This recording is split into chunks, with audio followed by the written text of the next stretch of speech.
What's going on, Boosted Mob? It is your boy Boostedtrav again, and today is going to be an exciting day because I've been wanting to do something like this for a while, and I hope to do this with a couple other people that I know that I've been wanting to review the Lotus from a non-owner's perspective and someone who hasn't really driven it to share their first thoughts from the perspective of if I'm interested in a car and I'm going to drive it, does it move me? So my brother is in town this week for 4th of July weekend, and we're gonna take the Lotus out and he's going to do just that. So he hasn't really driven it on any back roads. He's done a little, you know, accelerations and whatnot on regular roads to and from a couple bars and whatnot. But today we're gonna hopefully try and get out some country roads, let him get on it, let him really feel some of the braking and get his opinion. So stay tuned, guys.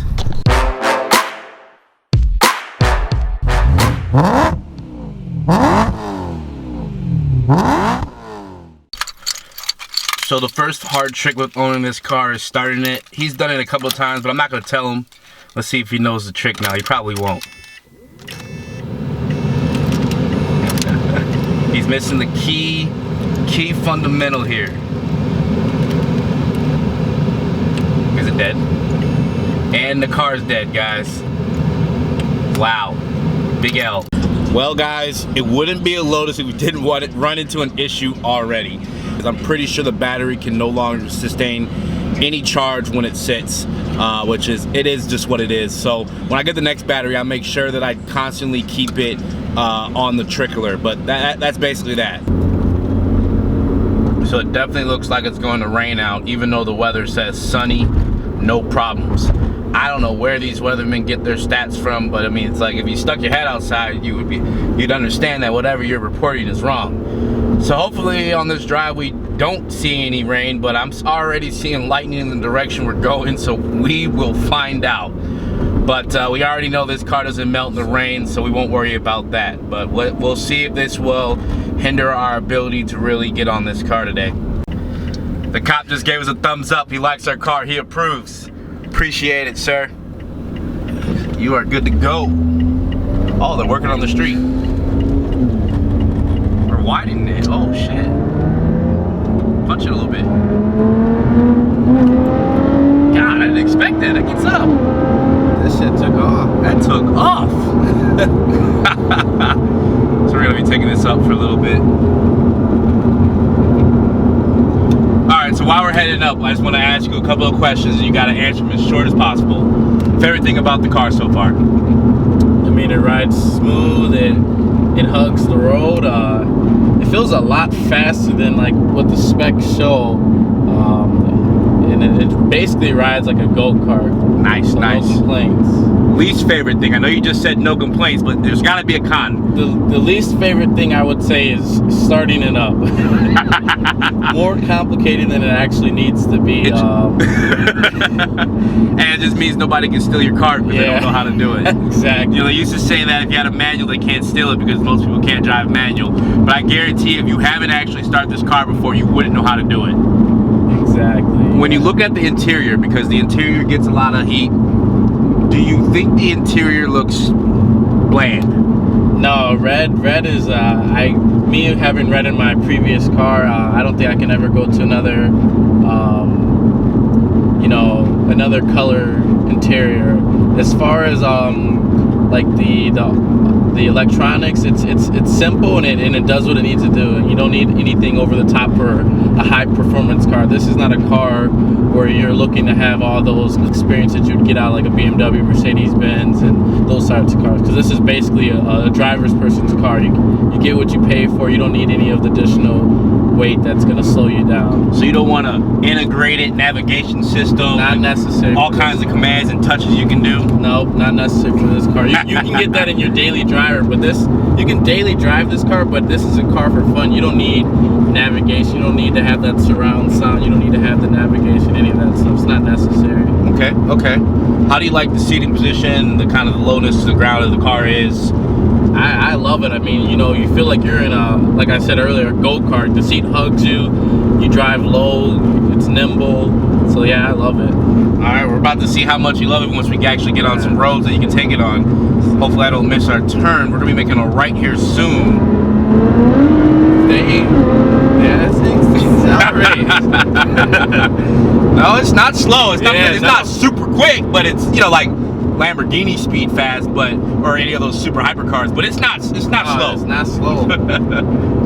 I think where you see those cars turning right there is where we're gonna be turning. Turn up that way. This way. It's like it must just be a scattered storm. Yeah.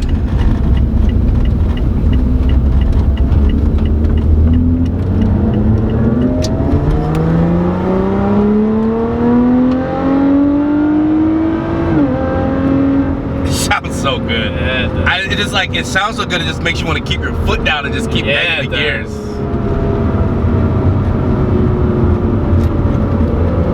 Does it feel nervous to drive quick, hard to drive, or do you think you really understand what's going on? The car responds to your movements. You know, basically when you put your foot down, it's hugging the road. Like I've. Oh, looks like something's going on up here. Let's see. Oh no, just a wide turn. Responds very nicely. Yeah, back there it's gonna storm, but over here it's clear. It looks. I don't know. It's hard to see through these windows. But I don't know what. I don't know what the weather's. So but that's a storm back there. That is a storm over there. But it looks like we're going up. We're going out of it. So the back there is. We may actually miss it this way. And this thing takes off.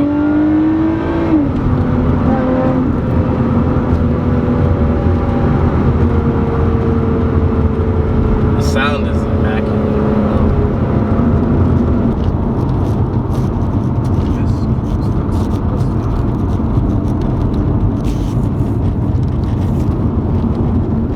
Does it sound good, look good, and what's on your top 5 list? Top 5, I would say Evora, M2, M4, GTR, GT4. He drove the Evora only a couple of times, guys, and it's on his list because it's that good. They say you drive a Lotus and you get hooked. You would say, is that the case, or? Yeah, I mean, I definitely would put this more closer to the top of my list as far as coming to like M2, M4, but I'm in between. I think I like the M2 look more than M4. I'd most likely probably go M3 over the M4, just personal preference of the more fatter back of the car, how it's shaped up. Yep. It's a lot nicer to me, personal preference. I've always been a huge fan of the GTR, but from a lot of people that I heard driven the GTR, they said it's basically like driving this big sedan, just a fast big sedan, but it's not nimble. It's a really big bulky car. Yep. So I've always been a fan of it, but I kind of want a more nimble, stylish looking car versus a big big sedan. Did you get that? Yeah, I think I did.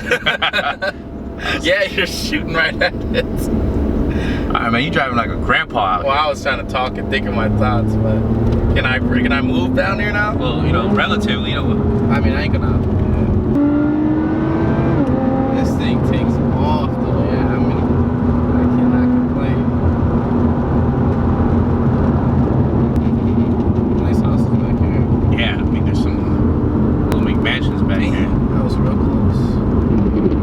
Oh, that was thunder? It was right away. Right when I saw it hit. Maybe I'm not gonna get out.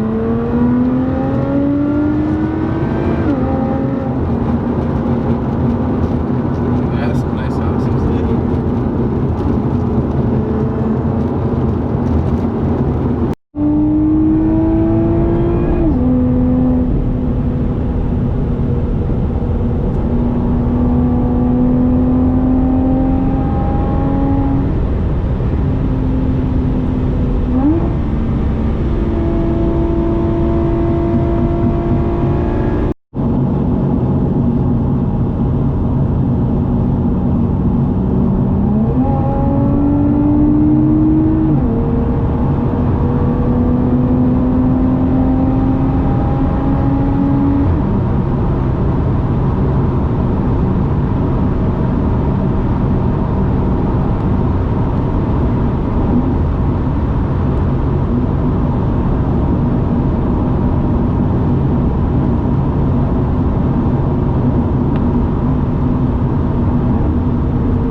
right, so you did a little bit of the driving. You talked a little bit about your top 5 cars. Just like every car enthusiast, everybody has a list that changes every day.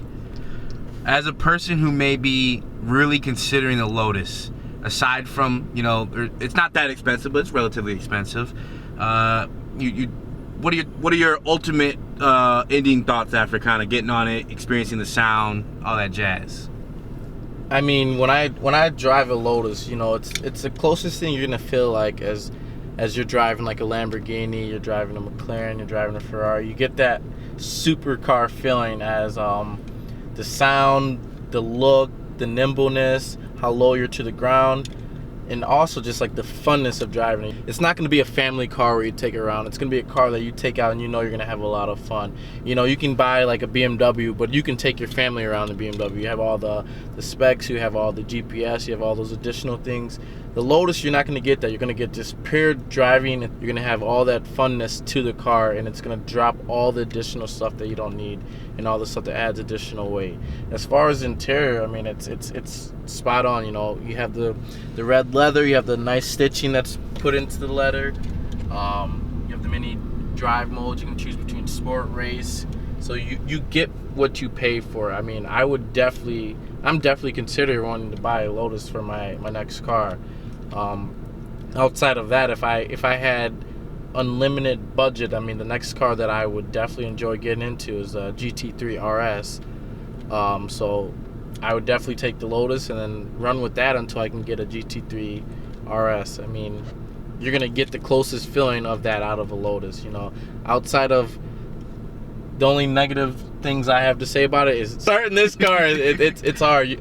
Like we mentioned earlier, you won't be able to steal this car unless you know what you're doing. Because first of all, just from what you have to do with the key to getting it to start, it's a process. And maybe that's what their thinking was going into it, but it's definitely a process to start the car, I would say.